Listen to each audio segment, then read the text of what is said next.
So, welcome back to another episode of the Upgrade Podcast. We're good today. We're going to be talking about.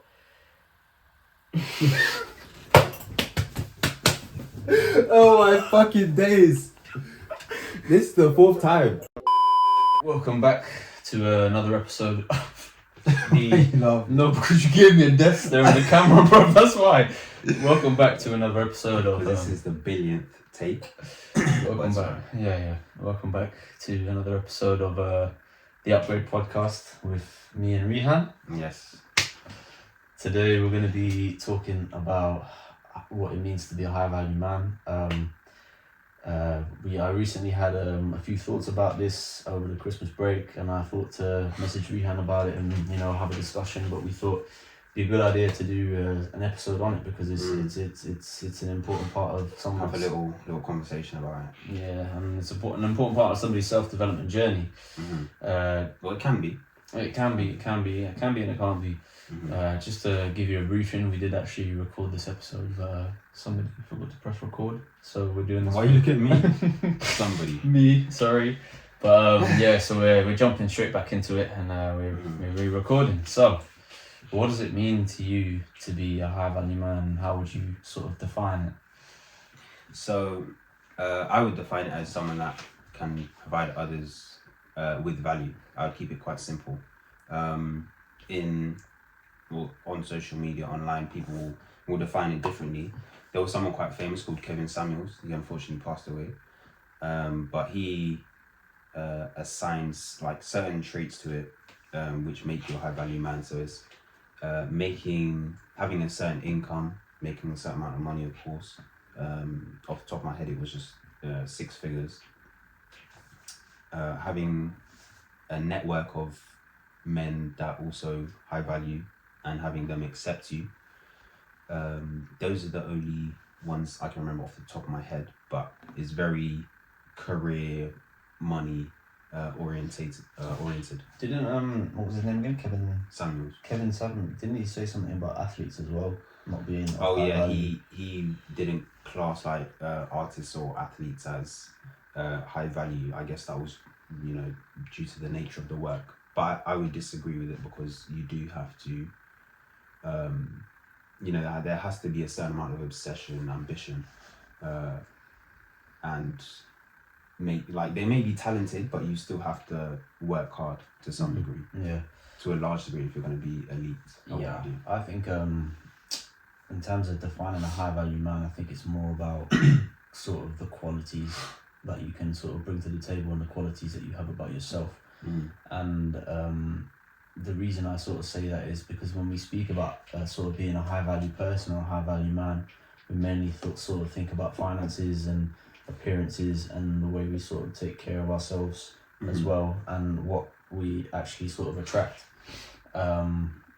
So I think there's a sort of fine line between defining what a high value man is and sort of being a high value man. Yeah. But yeah, I think it's So what things would you ascribe to being a high value man? I think having a good progression in your career is something that is very, very important, which also leads you to sort of access to more money. Yeah. And if you have access to more money, you're able to provide, you're able to sort of move on to the next stage of life, and you're able to unlock the next stage of life, and have a very sort of positive effect on your dating life as well, as per discussed in our unrecorded episode. Yeah. So. Sorry. To go back to that in terms of the traits, I feel like a high quality person and a high value person are two different things. Yeah. In terms of you can be a high quality person, high quality man, whatever you want to say. But at the same time, you don't necessarily have to be a high value man. You can still be a high quality person and have good traits, but you might not be able to provide as much as someone else. No, that's true. I think going back to what you said about Kevin Samuels. Kevin Samuels spoke about like sort of athletes and artists not being high value men or high value people. I think I sort of disagree with that also as well as you, just because I feel like they're obviously, if we're looking at the qualities of what it means to be a high value man or person, you know, a lot of these athletes and artists, they've put in hard work, they're earning good money, they're able to provide for their family, so they're sort of in a comfortable position, and they have something that other people don't have, as well as their talent. Yeah. So you know, I think you can sort of define them as high value because you know they're unique for a reason. Yeah, they can provide to others.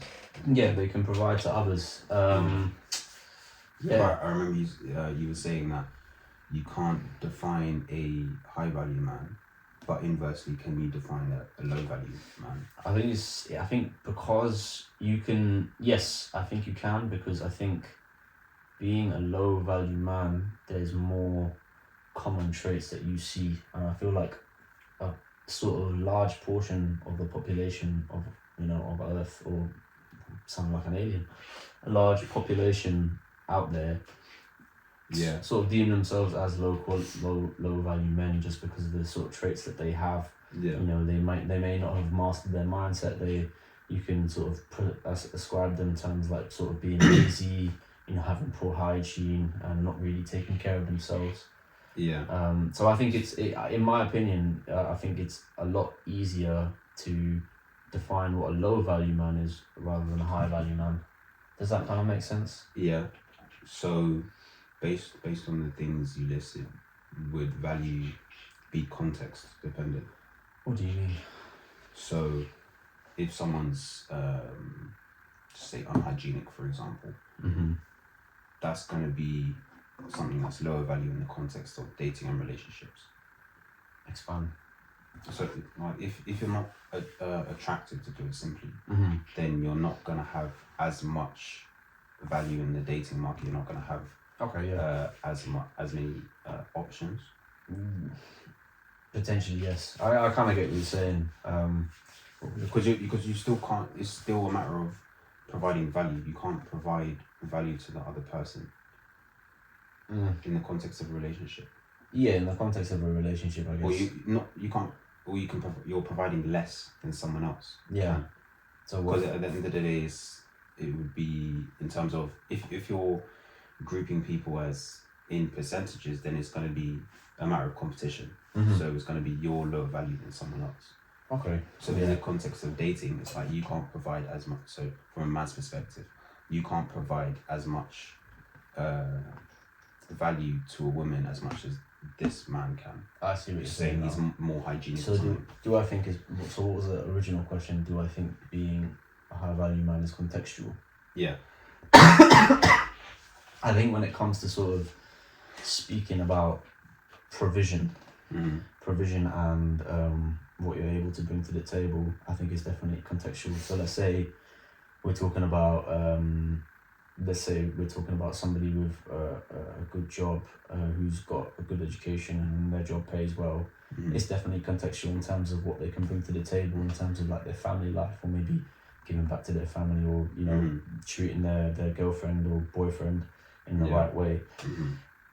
So in that respect, it's definitely contextual. However, I do think that sort of when we're working towards being men of high value or people of high value, we can also take away the contextual aspect of things, and we can make it sort of more based on individualism.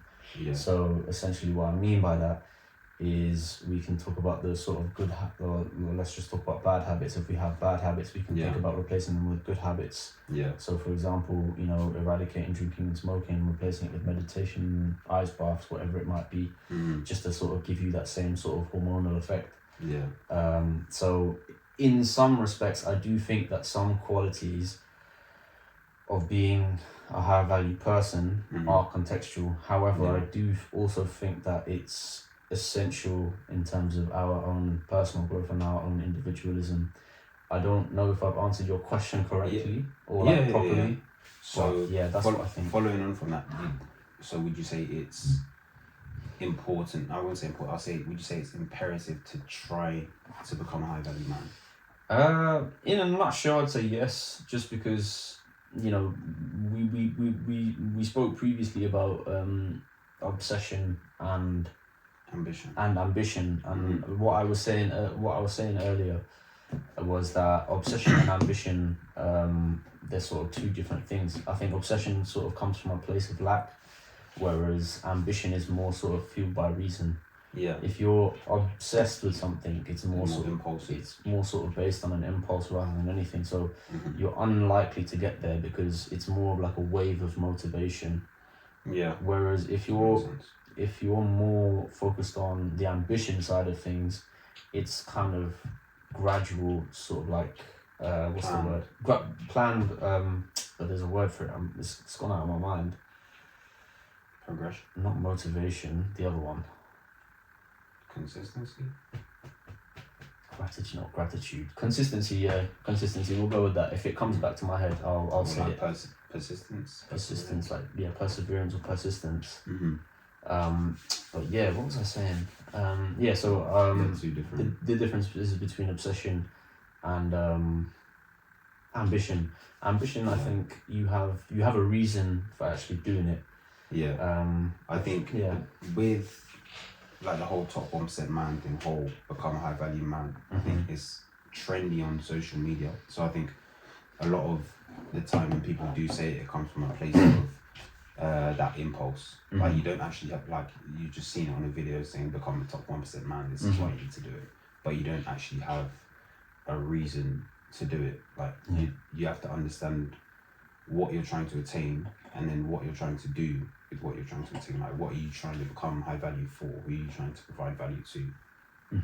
So I think doing anything without a reason obviously isn't smart. Yeah. But I think largely the obsession with it and why it's become trendy is a bit mindless. Yeah.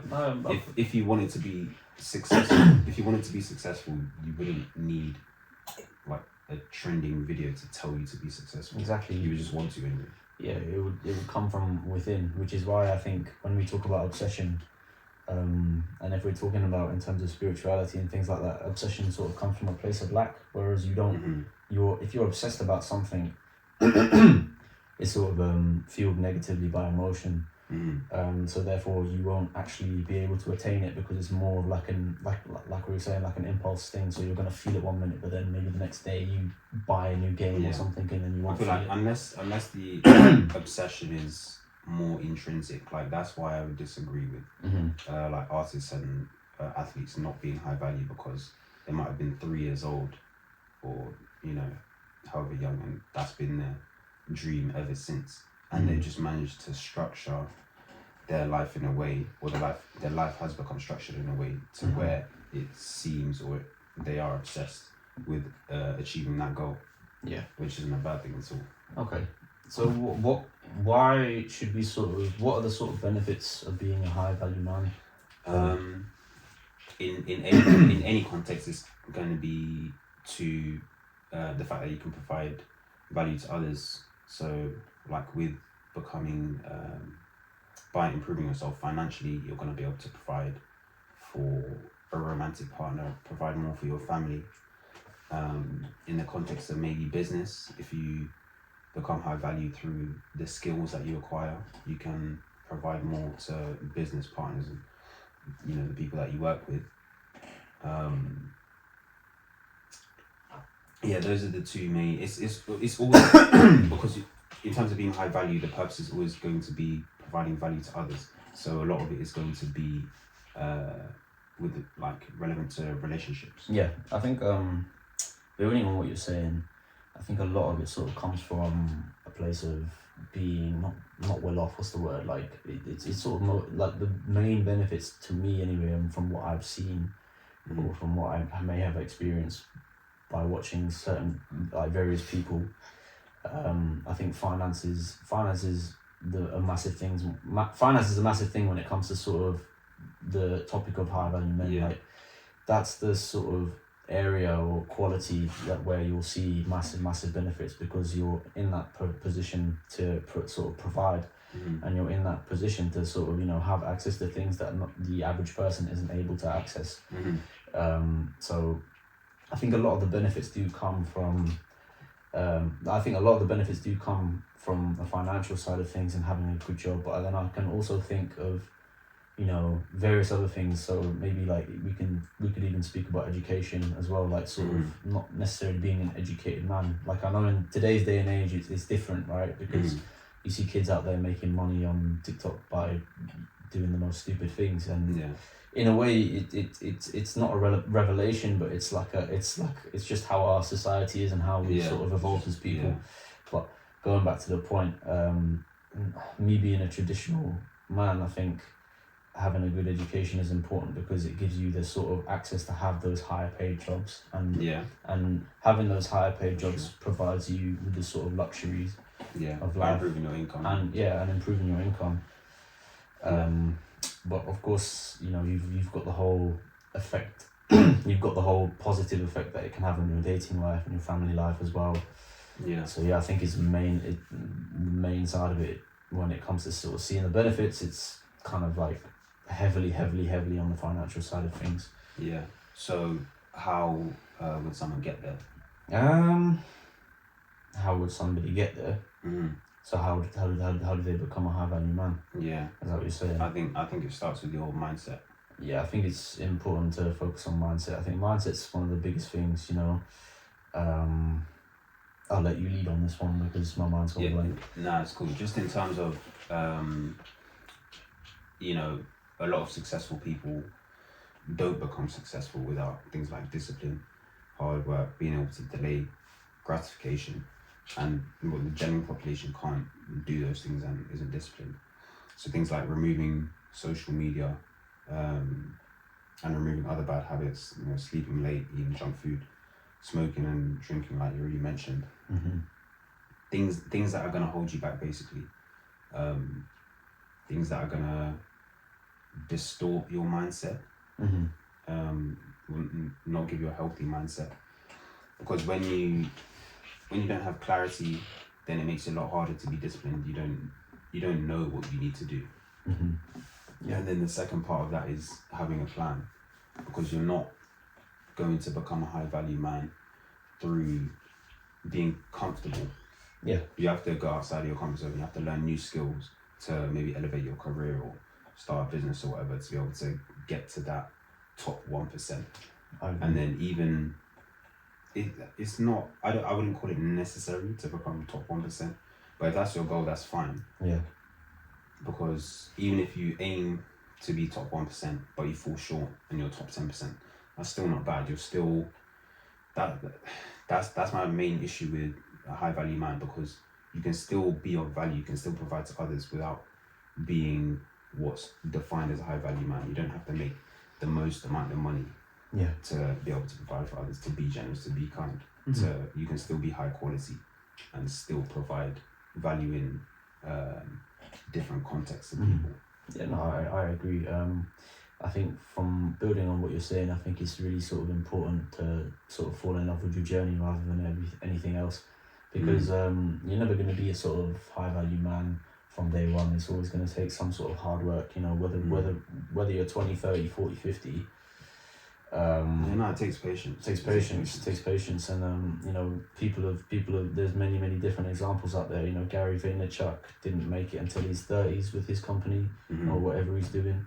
He was trying hard in his 20s and etc. But I think the important, just to emphasize, the important thing is to sort of fall in love with your journey and replace any sort of bad habits you have with good habits. For example, like we've already mentioned, smoking and drinking, you can replace it with meditation and ice baths.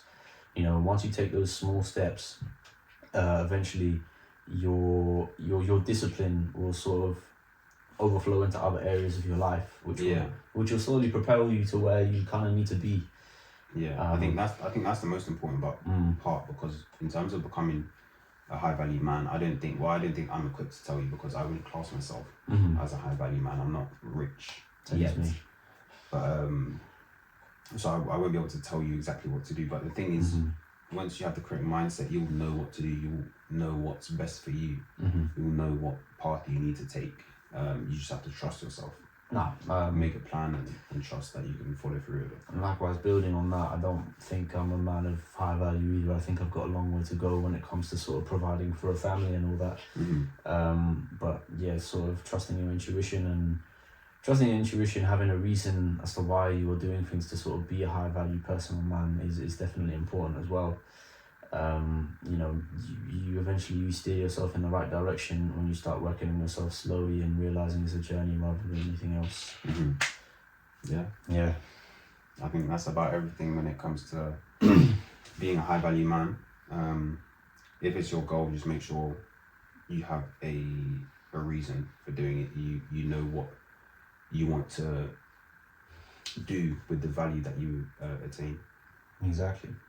And don't just like rent fucking cars and fake it, essentially, because it's like the conversation we were having earlier in terms of you can look rich, but being rich is a different thing. It's completely different. Yeah, it is. But arguably, building on that, just quickly, what do you think of the term "fake it to"? You have to fake it to make it, because a lot of people, they wear sort of nice clothes, have rental cars.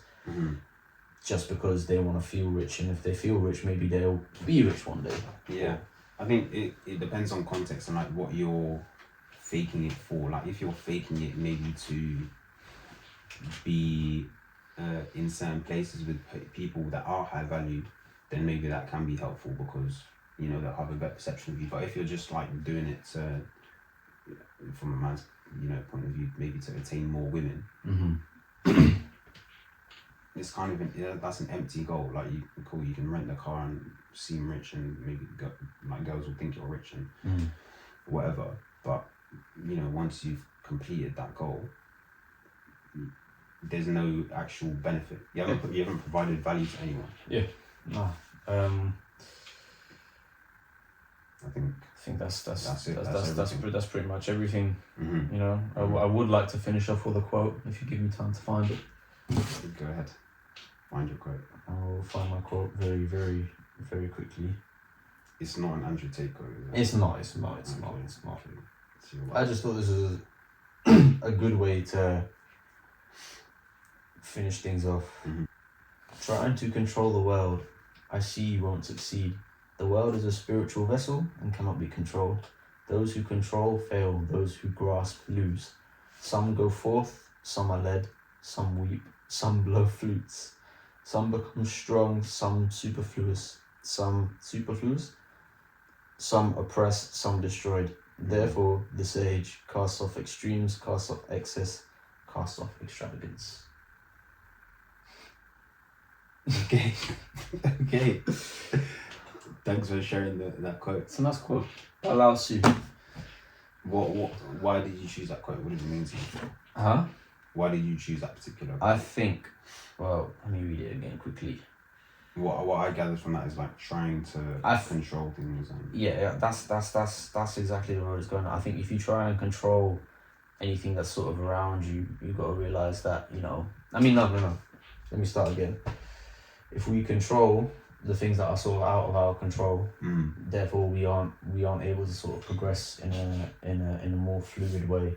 Yeah. Whereas if we detach from things that provide us with sort of, detaching from material things, I think things will come to you naturally. And when we talk about this, the journey of self-improvement, I think one sort of big thing, or the journey of being a high value man, I think the one thing that we sort of speak about is detaching from material things and having a reason from within.